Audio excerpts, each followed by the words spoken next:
Metabolically, we are hunters and gatherers with approximately 700 working muscles functioning in sync to move just over 200 bones on your frame. In other words, your body was engineered to be an action machine. It is meant to jump, run, twist, push, and pull. And this is why it is crucial that we move it in order to stay in top shape. In fact, doctors have admitted that they know of no invented drug that can create the same health benefits than regular exercise can.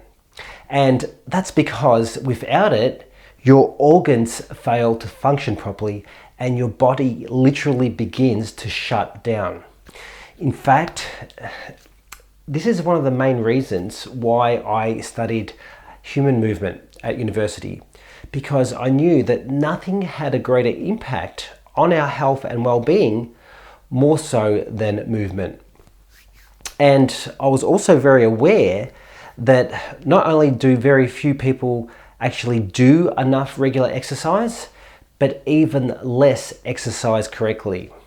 And I know this to be true because when I ask most people what they do for their exercise regime, they often say things like, I work in the garden, or I do yoga, or I do some weights, or yeah, I do 10,000 steps a day, and so forth.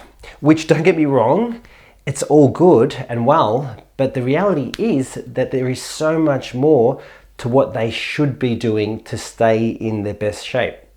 And I'll talk about that in a moment. But for now, I think it's important to first differentiate between the two main types of movement that we can do to stay in shape. And the first is through what we call incidental exercise.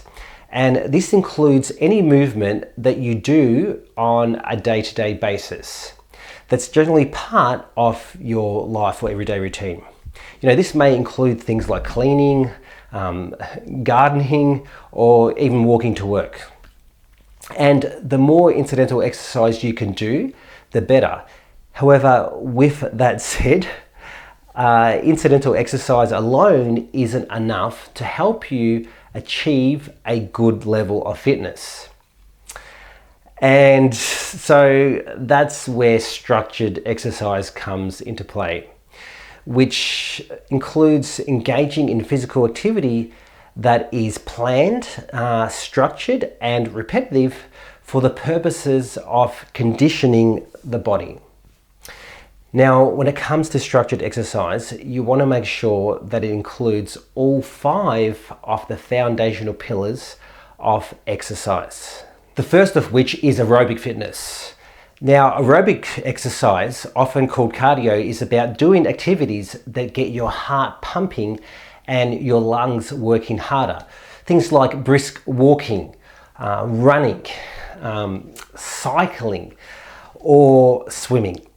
It's the kind of movement that sustains elevated heart rates over time, improving your cardiovascular endurance. Why is it so important to do cardio? Well, your heart is just like any other muscle in your body. And, imagine this is your heart. The bigger it gets, the less it needs to pump in order to supply your body with what it needs, resulting in less wear and tear. And so aerobic training strengthens your heart and lungs, making them more efficient at delivering oxygen to your muscles, which further boosts your stamina, helping you tackle daily tasks without feeling puffed, whether it's climbing the stairs or chasing after your kids. And research shows that regular aerobic exercises reduces the risk of chronic disease like heart disease, type 2 diabetes, and even some cancers. Plus, it burns calories effectively, supporting weight management and mental health by releasing endorphins that combat stress and anxiety.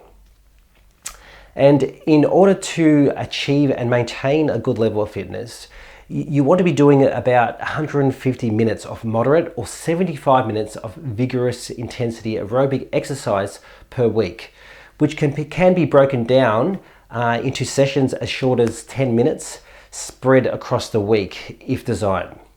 Or for moderate intensity, that could be 30 minutes per session, 5 days a week. And if you're just starting out, then I would always encourage you to start with moderate intensity activities first, which include activities like brisk walking or swimming or cycling at a leisurely pace, and that's the key point, where you can talk but not sing.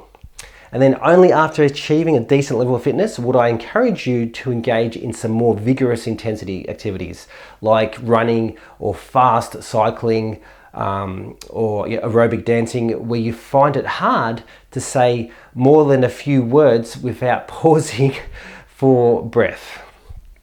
And so combining both intensities, for example, like combining 100 minutes of moderate with 25 minutes of vigorous exercise, also works too. And obviously, if you're starting from a low fitness level, you can begin with less and gradually build up to 150 minutes of moderate or 75 minutes of vigorous intensity aerobic exercise per week, which really is just the baseline. And I said it because if you really want to get aerobically fit, then you would either exercise for longer and or increase the intensity depending upon your specific goals.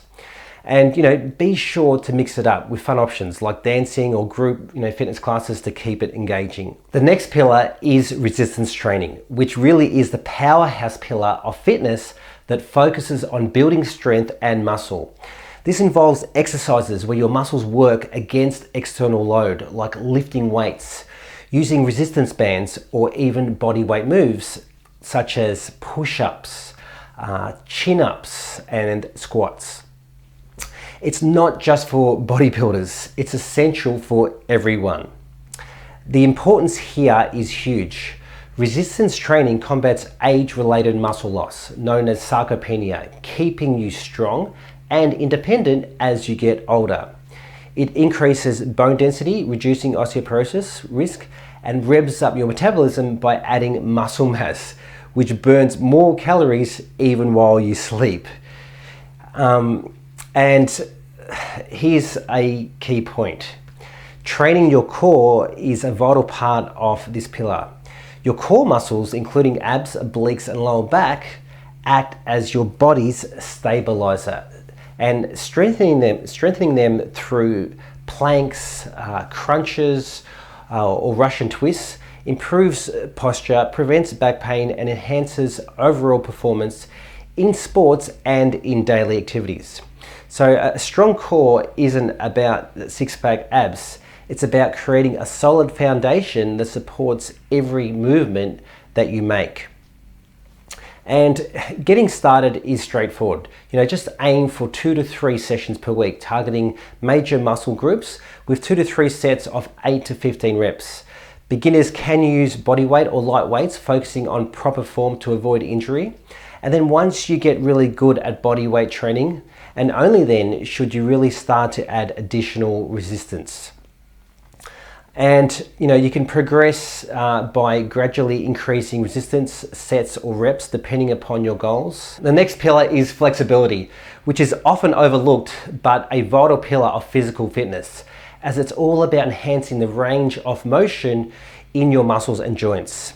And a great way to think of stretching is like your mobile phone plan, where any data usage you don't use gets rolled over to the next month. Well, it's the same with your body. Every day our muscles get tighter and tighter, and if we don't stretch, then that tension rolls over to the next day.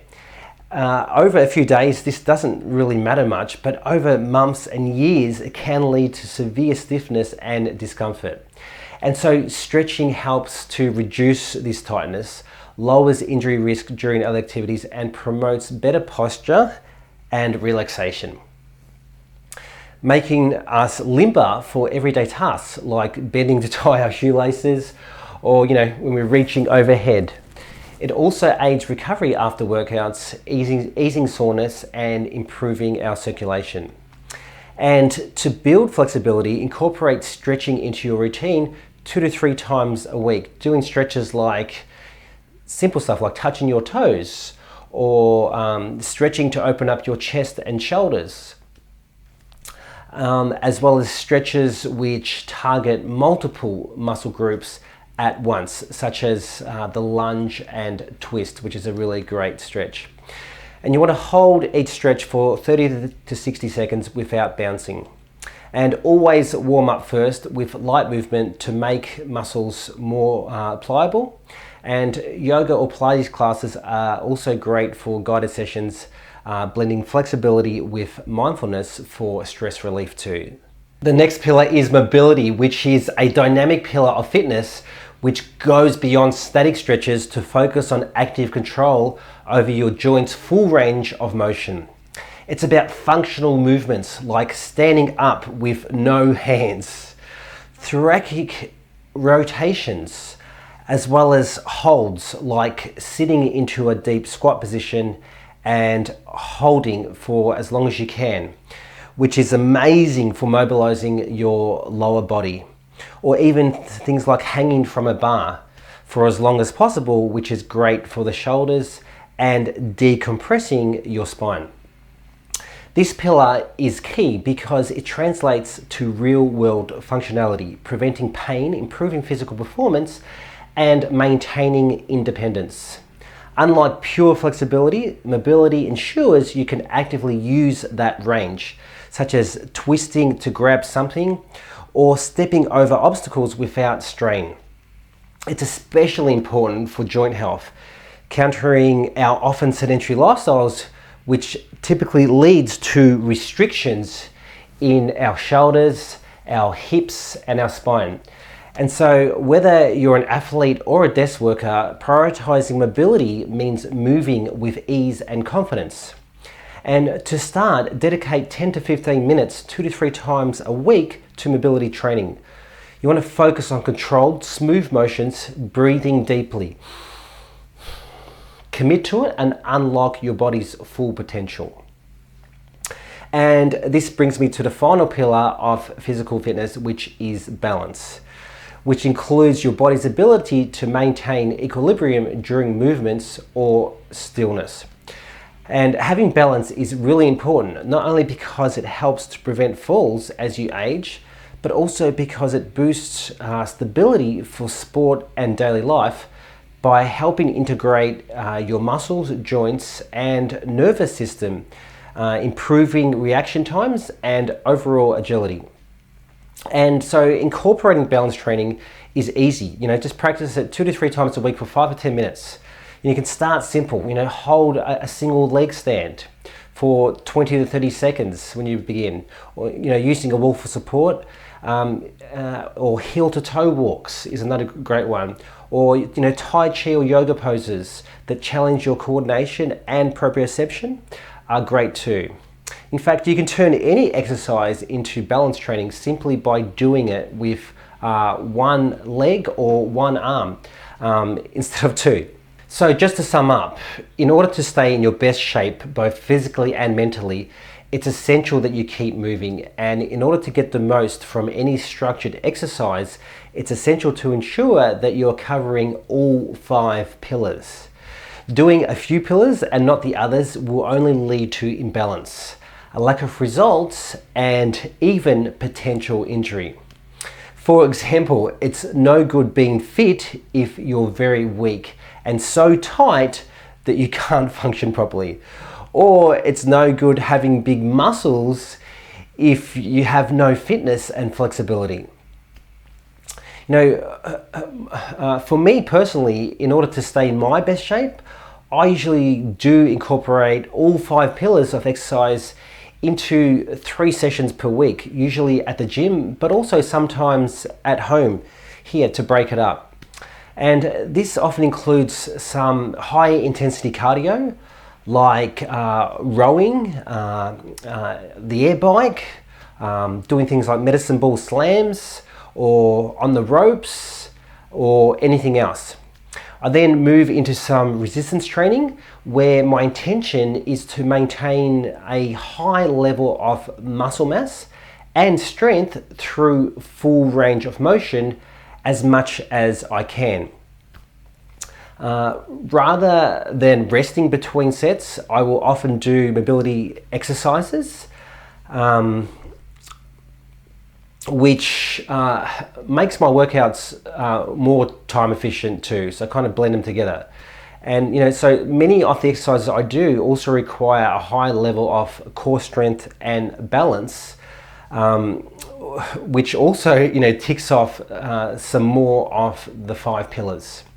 Then I usually go into some yoga-based flexibility exercises and stretches towards the end of my workout, just to relieve any tension in my muscles. And I'm also a big fan of using tools like spiky balls or sometimes even foam rollers to work through any tension points. And using them really is an important part of your exercise regime for that reason. On top of that, I'll usually do some moderate intensity cardio, usually on weeknights, whether that's jogging my dog, going for a bike ride, or anything else that I just generally intuitively feel like in a moment.